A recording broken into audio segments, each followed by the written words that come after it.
Hi guys, it's Dr. Justin Souther here, and we're looking at some questions on directional derivative. We're asked to find the directional derivative of the function g, the function of rs, is equal to the arctan of rs at the given point 1, 2 in the direction of the vector v, and the v is given by this over here.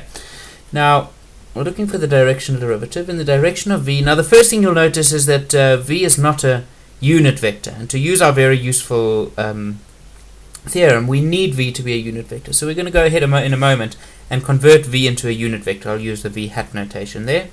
And the derivative, the directional derivative in that direction of g at the point 1, 2 is given, of course, by the gradient vector.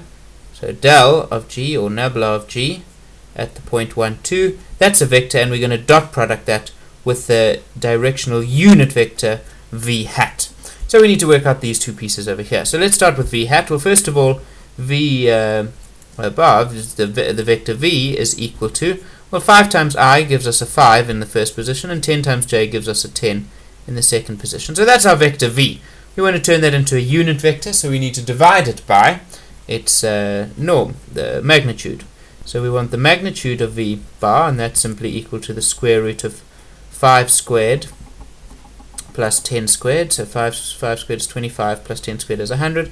That's the square root of 125, and the square root of 125, well, it's not a nice integer square root itself, but 125 is equal to 5 times 5 times 5, so it's 5 squared times 5, so the square root of 5 squared is 5 times the square root of 5, and that's going to simplify things quite nicely.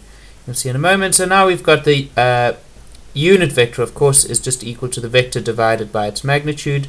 So 5 divided by 5 square root 5, I'm just going to end up with 1 over square root 5. And 10 divided by 5 square root 5, well, the 10 we can cancel out a 5, and the 5 we can cancel out a 5, and we're left with 2 over the square root of 5. So this vector v hat is in exactly the same direction as this vector here, only its magnitude is 1, which is what we need for this theorem to work over here. So we've got v hat. Now we need to work out nabla g.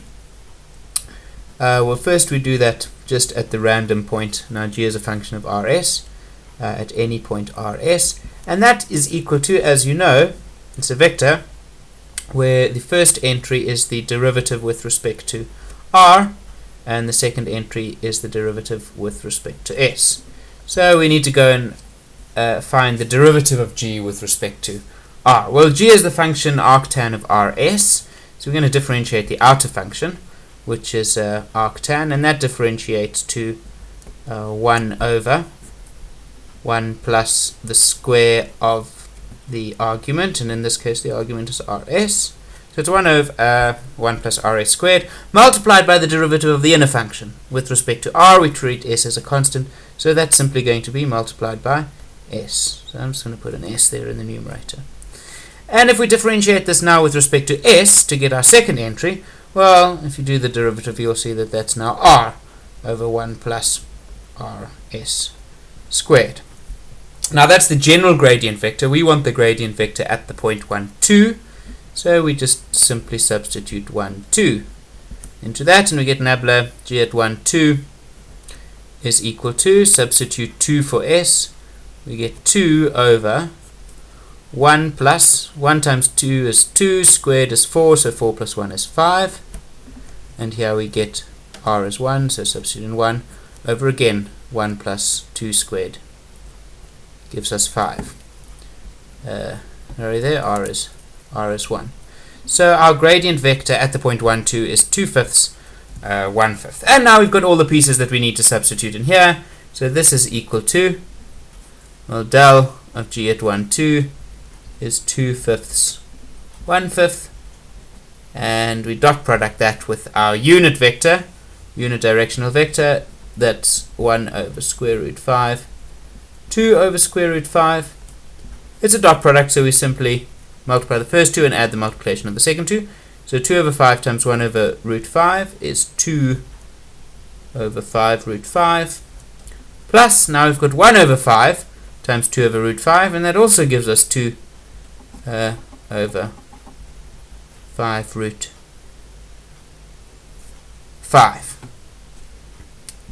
So then we get 4 over 5 root 5, and of course we want to rationalize the denominator, so we multiply by root 5 over root 5, and we get 4 root 5 over 25 as our final answer.